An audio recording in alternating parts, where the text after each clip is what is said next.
So good morning everyone. In the previous classes we have dealt with our third chapter, that is pair of linear equations in two variables. Okay. So अब हम ना थोड़ा इसी chapter उठाते हैं, देखते हैं कौन सा चैप्टर है. That is chapter number 15. Chapter number 15 and chapter name is probability. Chapter name is probability. आप लोगों ने 9th क्लास में भी ये चैप्टर क्या है डील करा प्रोबेबिलिटी. तो प्रोबेबिलिटी का मतलब होते थे चांसेस. क्या होता चांसेस, या आप इनको काइंड ऑफ कह सकते हो परसेंटेज. मतलब सपोज अगर आपके पास में एक कॉइन को टॉस करते हो, जैसे वन कॉइन है, ठीक है, एक कॉइन को जब टॉस करते हो तो आपको दो आउटकम्स मिलते हैं. क्या मिलता है, या तो हेड मिलेगा या क्या मिलने वाला है आपको, टेल मिलने वाला है.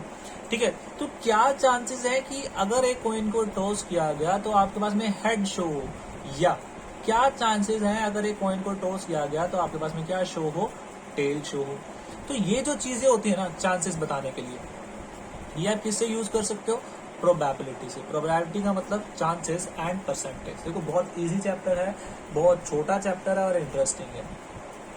9th-10th क्लास में तो इतना नहीं है इस चैप्टर से रिलेटेड, पर लेकिन 11th-12th में बहुत कुछ आ जाता है. चलो डील करते हैं अब इस चैप्टर में. सबसे पहले फॉर्मूला, मतलब सबसे पहले हम बात करेंगे किसी इवेंट की. देखो इवेंट का मतलब यहाँ पे होता है जिस चीज की हम प्रोबेबिलिटी निकालने वाले हैं. ठीक है, जैसे कि आपके पास में इवेंट होगा, एक कॉइन को टॉस किया गया, तो इवेंट क्या हुआ, टॉसिंग अ कॉइन.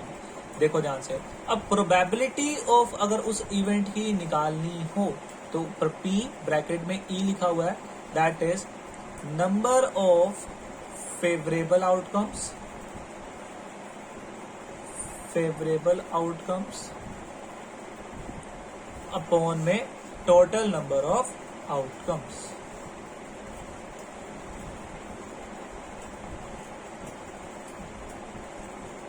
तो ये आपको क्या रखना होगा, रिमेंबर रखना होगा. ये फॉर्मूला होता है आपके पास में प्रोबेबिलिटी का, that is number of favourable outcomes और टोटल नंबर ऑफ आउटकम्स. अब देखना ध्यान से कि अब आपके दिमाग में क्वेश्चन ये राइज होगा, ये आउटकम्स क्या चीज होती है. देखो आउटकम्स का मतलब सिंपल होता है जितने उसके स्पेसिस बन सकते हैं. जैसे एक कॉइन को टॉस किया गया, या तो हेड आएगा या टेल आएगा, मतलब जो चीजें आ सकती हैं उन चीजों को बोला जाता है आउटकम्स. ठीक है, और फेवरेबल आउटकम्स का मतलब क्या हुआ, अगर सपोज हम टॉसिंग अ कॉइन कर रहे हैं, अगर प्रोबेबिलिटी ऑफ गेटिंग हेड आना चाहिए, तो फेवरेबल आउटकम आपका अकेला क्या होगा, हेड होने वाला है.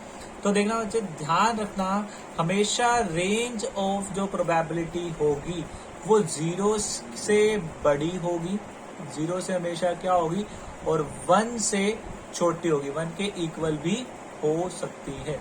तो ये बहुत बहुत बहुत ज्यादा क्या है, इंपॉर्टेंट है.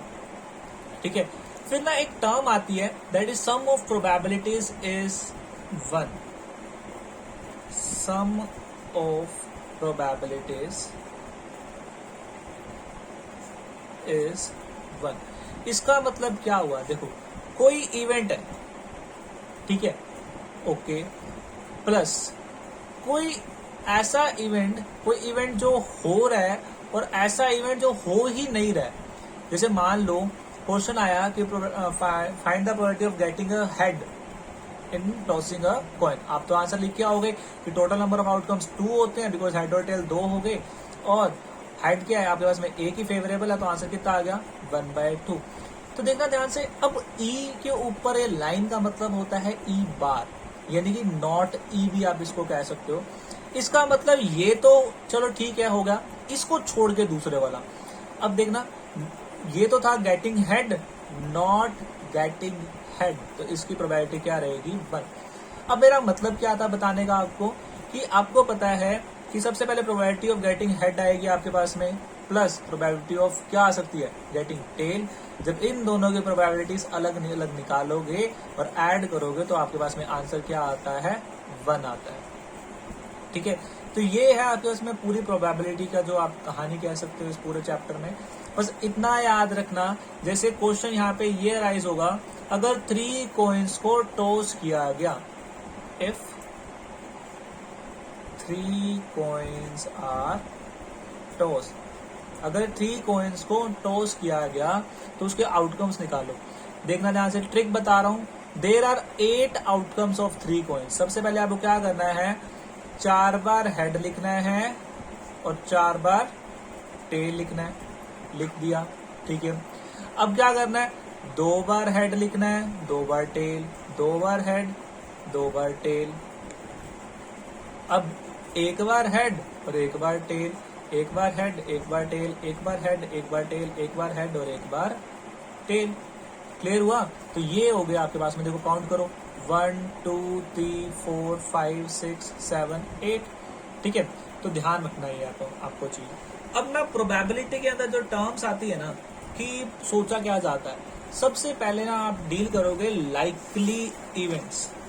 ठीक है, क्या डील करोगे, लाइकली इवेंट्स। लाइकली इवेंट्स का मतलब होता है आपके पास में कि जिसकी प्रोबेबिलिटी सेम होती है। ठीक है, जैसे इक्वली लाइकली भी आप कह सकते हो, इसको इक्वली लाइकली भी बोला जाता है। इक्वली लाइकली तो जिनकी प्रोबेबिलिटीज क्या रहती हैं, सेम। मैं लिख रहा हूं प्रोबेबिलिटी यानी कि P इज सेम। फिर ना एक टर्म यूज होती है, that is certain to happen. That is certain to happen. अब सर्टेन टू हैपन का मतलब है, या आप कह सकते हो और श्योर इवेंट। और श्योर इवेंट मतलब कि ये चीज होगी ही होगी। अगर किसी चीज का आप कर रहे हो, उसी के चांसेस ही है कि वही हो सकती है सिर्फ, तो उसको बोला जाता है श्योर इवेंट। तो इसकी प्रोबेबिलिटी हमेशा श्योर इवेंट की क्या रहेगी, 1। यानी कि सर्टेन टू हैपन या श्योर इवेंट की प्रोबेबिलिटी आप क्या कहोगे, हमेशा क्या रहने वाली है आपके पास में, 1 रहने वाली है। चलो ट्राई करते हैं, क्वेश्चन एक आधा क्वेश्चन करके देखते हैं। देखो बिल्कुल इजी सा है, सिर्फ आपको फॉर्मूला ही रिमाइंड रखना है, बाकी कुछ भी नहीं है इस पूरे चैप्टर में। जैसे क्वेश्चन आया आपके पास में कि जस्ट मोमेंट, एग्जाम्पल नंबर 8 था आपकी बुक का। ठीक है, तो देख लेना ध्यान से, पेज नंबर 303, एग्जाम्पल नंबर 8। बहुत इजी सा है, करवा रहा हूं आपको। क्या बोला गया, एग्जाम्पल 8 ये ना। ठीक है, अ बॉक्स कंटेन्स 3 ब्लू। एक बॉक्स है जिसके अंदर आपके पास में 3 ब्लू बॉल्स हैं, 2 व्हाइट बॉल्स हैं, 2 white balls and 4 red balls. 4 red balls. If a marble is drawn at random from the box, मतलब कि एक मार्बल को रैंडमली उठाया, मतलब कैसे भी तरीके से आपने क्या उठा लिया तीनों में से। What is the probability that it will be a white, यानी कि प्रोबेबिलिटी ऑफ व्हाइट निकालनी है। आपको क्या बताया था, सबसे पहले टोटल लिखोगे आप नीचे, अपोन में क्या लिखोगे, टोटल। देखना टोटल कितनी है, 3 + 2 5, 5 + 4 कितना होगा, 9। और किसकी निकालनी है, व्हाइट की। तो व्हाइट की फेवरेबल कितनी है, सिर्फ 2। तो प्रोबेबिलिटी ऑफ व्हाइट कितनी है ये आपके पास में, 2/9। वही निकालते हो प्रोबेबिलिटी ऑफ, इन्होंने पूछा क्या, ब्लू की निकालनी है। ब्लू की आपको पता है टोटल तो 9 ही होने वाली है, पर ब्लू की बॉल्स कितनी है, 3। अब एक चीज याद रखना, जितना सॉल्व होता है उतना आपको सॉल्व करके आना है, पर कभी पॉइंट्स में आंसर नहीं निकालना। जैसे 3 1 जा 3 3 जा 9, तो आंसर कितना आया, 1/3। अब क्वेश्चन पूछा गया, find the probability of getting red ball.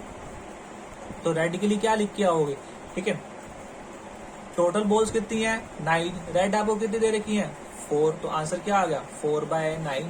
ठीक है, अब बताया था कि चेक करो क्या ये ट्रू है। ट्रू का मतलब जब भी चेक करना होगा तब इन सभी को आपने क्या करना होता है, ऐड करना होता है।